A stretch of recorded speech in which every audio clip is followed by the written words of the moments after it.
Hello, and welcome to the I've Seen Everything Reaction Wrap-Up podcast. Here is where I share my thoughts, reactions, and review for my latest reaction videos. To find these full reaction videos, please search for @SeenEverything over on YouTube, or check the description of this podcast for more information.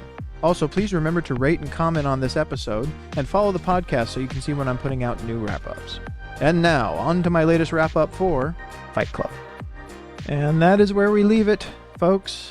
A little bit of Where Is My Mind by the Pixies, buildings collapsing, our narrator and Marla holding hands.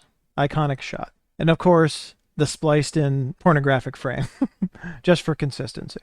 Fight Club is definitely a unique story, a unique book, a unique movie, and one that I feel like has been drastically misunderstood, as I said earlier. It was interesting watching it back this time and kind of examining from the other direction. I don't know if I've done that before. Okay, what were these people seeing during all of this? Like, we know after watching, obviously, that Tyler Durden and our narrator are the same person. So what were the relationship dynamics? Like, what was happening in real time that these people were experiencing outside of the delusion? And Marla in particular, man, that was just, I'm surprised she didn't leave sooner, but that was just back and forth, just cruel, absolutely cruel, some of the stuff that she went through. But talking about Fight Club as a misunderstood story, I think the only way you can misunderstand this story is if you take it at the most surface level understanding of it possible. There's one key point that is important that completely dispels the way I've heard a number of people misinterpret this movie. Tyler Durden is not a hero at any point in this movie. He's not. He makes some good points about consumerism and being owned by your possessions and identifying yourself with status and the things you buy and all this kind of stuff. And I feel like that's important. I mean, people can get into discussions about how you feel about that. But then his solutions for all those problems are horrible. They're absolutely horrible. They're nihilistic and destructive. And I'm not trying to advocate for one view of the world or another. But I generally believe in a sense of treat people the way you want to be treated and don't do harm out in the world. And Tyler's message, again, it's funny, I'm sitting here looking at the suggested movies that came up after this, and Joker was one of them. But it doesn't even remind me as much of Joaquin Phoenix's Joker as it reminds me of Heath Ledger's Joker. This idea that everything is pointless. Nothing matters. That's what Joker's philosophy is. Everything's a joke. It's ridiculous to care about anything. It's ridiculous to think anything's important. And he's just ahead of the curve in understanding that. That's what Tyler thinks. Tyler's basically Joker. And then he creates a cult of a bunch of other people who also feel that way. Or he gets to also feel that way. He breaks down who they are. He takes, I don't know if I want to say desperate, but in some cases desperate, lost people, people who have a feeling that they lack an identity or they lack connection to things, and turns them into what a lot of people end up turning people in positions like that into, something horrible a lot of times. I mean, some people actually care and try to help people that find themselves in positions like that, and some people use that to their advantage and take people into some horrible directions, turn them into some horrible things, get them to do some horrible things.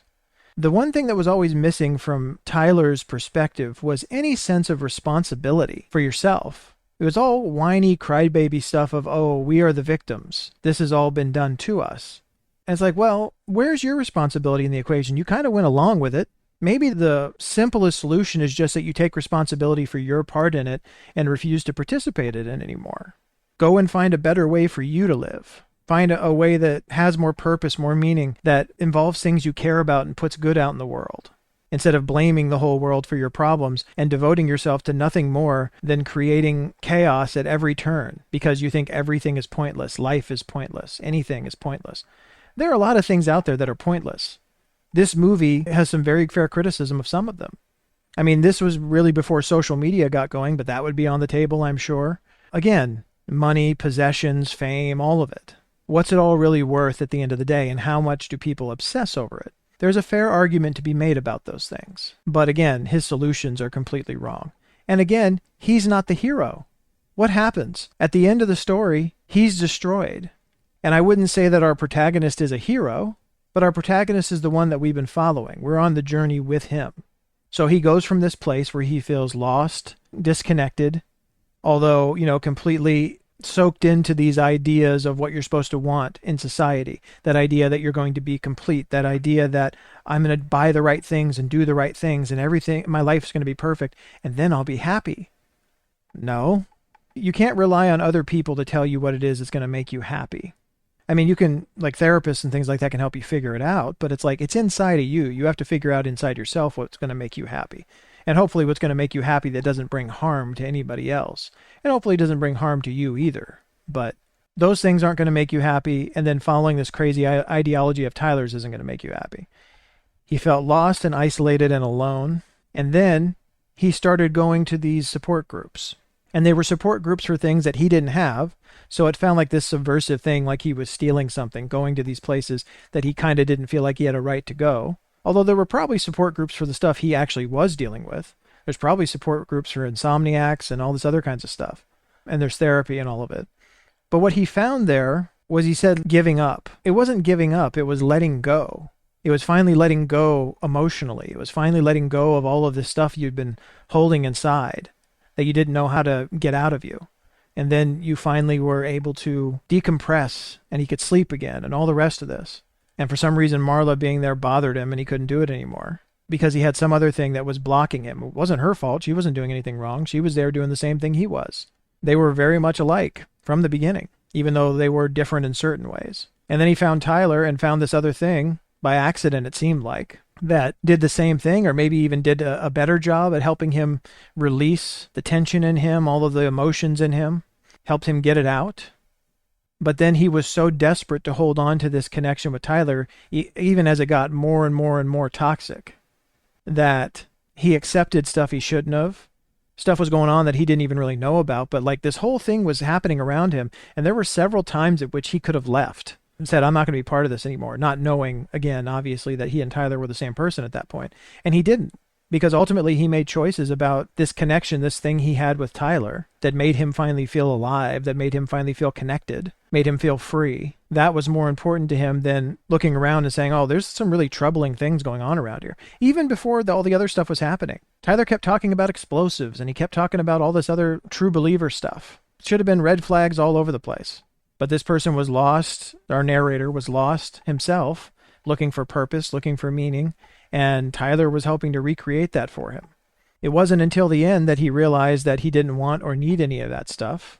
That really, if he had just gone and had a relationship with Marla, or at least done something like that that was a bit of a healthier direction, still dysfunctional, messed up in its own way, but at least he wasn't going to hurt anybody and would have maybe found something that made him happy.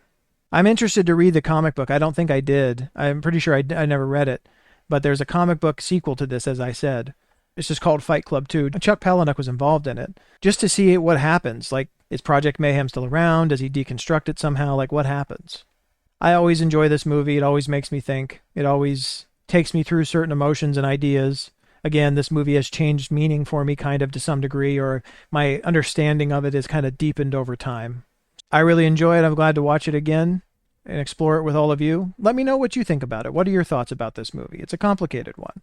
Let me know what you think it means and what you think it's talking about. It's one of the great things about art, is it can mean different things to different people. That is all I have to say here. I appreciate you watching this one with me, and I will see you on the next video. Take care. Thanks so much for listening to the I've Seen Everything reaction wrap-up. Again, to find these full reaction videos, please search for @SeenEverything over on YouTube or check the description of this podcast for more information. Also, please remember to rate and comment on this episode and follow the podcast so you can see when I'm putting out new wrap-ups. Thanks for stopping by, and I'll meet you here for the next episode.